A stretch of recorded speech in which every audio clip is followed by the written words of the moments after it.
So how are we doing with the polling? National polling, meh. I think the Economist poll that just came out last week has us at 4, which is higher than our average for the last 2 weeks nationally, higher than 2.8. So in some ways, we could be pretty excited about that 4. Obviously, personally, I'd love to see us in the 5 to 10 range more often, but that's where we're at nationally. Morning Consult and Monmouth had us at 3, and then the Hill really stuck it to us at 1. So the other thing that's interesting to note is you see Harris kind of sticking around 5. If you go down further, hold on, say all. If you go down further, I mean, she's been struggling really even worse before in the 1 to 5 range. And then if you go down far enough, you can see how she used to be, in the 10 plus range, this column here. But Harris is, as everybody knows, she's really struggling. She's fired a lot of her staff in New Hampshire to go all in on Iowa. I've heard that maybe Yang's going to make his stand in New Hampshire. Of course, we want to outperform in Iowa as well. But 4 is where we are nationally. Now let's look at our statewide support levels. So in Iowa, we are at 3, which is really, really not where we want to be for, the very crucial first state in the primary. We are tied with Steyer, who has bought up TV ads like a maniac, tied with Harris. I mean, if Harris is pulling out all her people in New Hampshire and, making Iowa her key state, you gotta be a little sad if you're Harris. Wow, look at Klobuchar. Klobuchar, the moderate, is I gotta be impressed. I was kind of thinking Klobuchar would have been drifting the way of Beto, but she's respect to her for being so gritty and persisting. And then Gabbard, you see, Gabbard is another one that we thought, I think, if we looked at the data, back in June, this summer, she was at 0s and 1s, and now she's at 3, tied with us, even though we've raised way more money. So, respect to Gabbard. I think Gabbard obviously benefited in an odd way from being attacked by Hillary. Hillary, if you want to attack Yang, go for it. And Warren, if you want to attack Yang on automation, we'd love to hear from you. And then Bloomberg is at 2. So we're actually polling ahead of Bloomberg, which is pretty impressive given that Bloomberg is a nationally known figure, very well respected in many circles. But we can't keep putting lipstick on a pig here. We need to be more than 3 in Iowa, guys. At this rate, based on this poll, we would be in 1, 2, 3, 4, 5th, 6th, tied for 6th place. And honestly, I would love us to see us come in top 5 in Iowa, which would mean we would need to get ahead of Steyer, Harris, and Kloby. Kloby, nobody really was thinking Kloby. I mean, look at this. Back in October 13th, we were 5 and Kloby was 1. So what a difference 1 month can make. So we have time. As a reminder, the Iowa caucus, let's see, days till Iowa caucus. 77 days. So we have 77 days to make some inroads and pass Steyer, Harris, Kloby. And if we finish 5th right after Sanders, I think that would be pretty surprising. Maybe finally the media would cover it. But let's look at New Hampshire.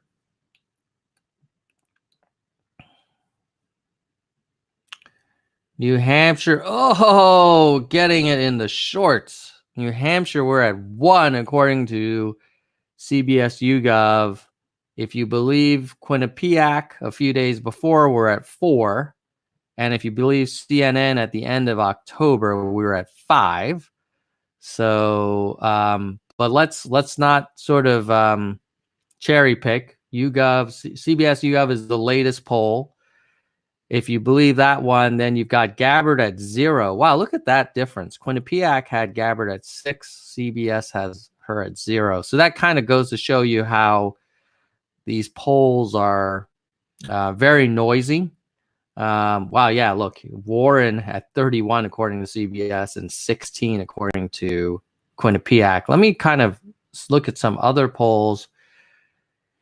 If you look at other polls, you see Quinnipiac and CNN kind of agree that Warren is in the teens. But CBS has her at 30. Wow. Either she surged or CBS is kind of way off. But that's where we are. So based on this, we would come in 1, 2, 3, 4, 5. We would come in 6th, 7th place in New Hampshire, according to CBS News YouGov. If you believe Quinnipiac, we would come in 1, 2, 3, 4, 5, 6. Wow, Gabbard would be ahead of us if you believe Quinnipiac. So we got a lot of work to do, folks. Which is why when it comes to giving money, we have got to just do some air power in Iowa and New Hampshire in terms of on the ground office setup, canvassing, radio, TV, air, land, and sea. Now let's look at South Carolina. Oh my God, CBS is just giving us no love. 0 in South Carolina. Monmouth has us at 2. Post and Courier has us at 4. If you believe Post and Courier, we'd end up 1, 2, 3, 4, 5, 6th place. And then let's look at Nevada. A little better in Nevada. They have us at 3. Fox News would mean we would end up 1, 2, 3, 4, 5, 6, 7th place. Steyer is at 5% in Nevada. So if anybody's wondering, does giving money to Yang help? Look at what Steyer has done.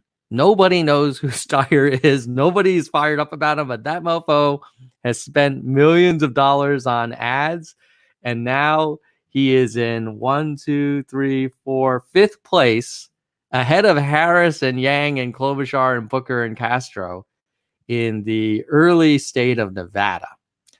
And since we're here, let's look at California, since that's coming up soon after. In California, we are at 3% according to NPR. 1, 2, 3, 4, 5, 6th place. I kind of feel like California, we may have a surprise, but that's kind of where we are, folks, according to the polls. I should have not stopped screen sharing because I'm about to.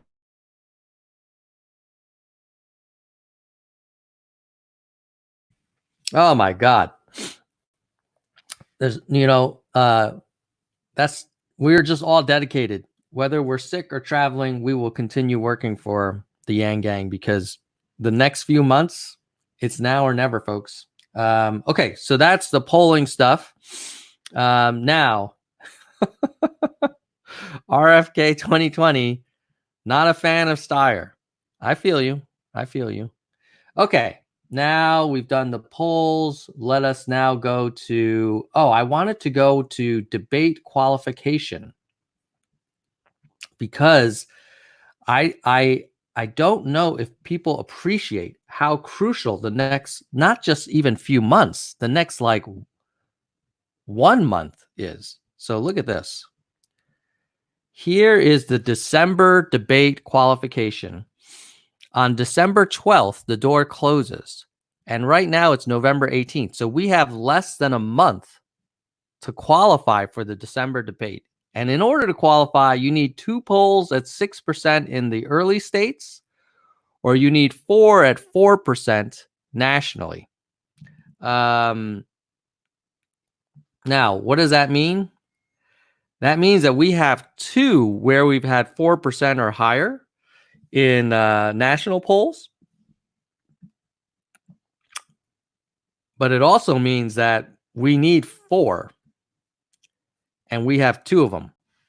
Now, as you know from the last our just recent review of national polling, we're not getting no 4% in any recent national polls, except for that Economist YouGov one, which came out on November 12th, where we got exactly 4%.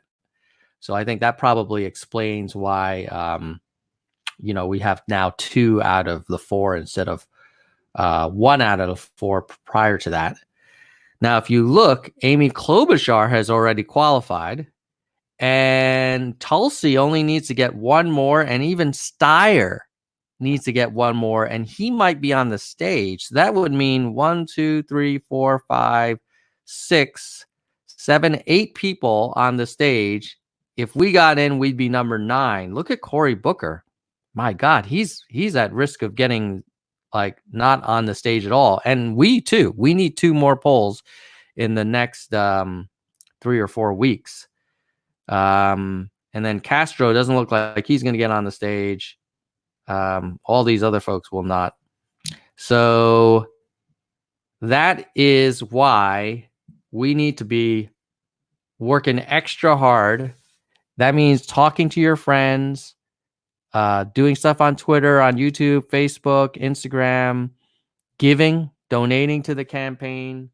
This is all crucial for the debate stuff. Now, I want to also show you some maybe more encouraging news, because I know the polls, gosh, let's hope the polls are really undercounting dramatically, or we start showing way more action in the polls. But if you want to look at a different kind of poll, which is how people are searching on the web and what information people are looking for,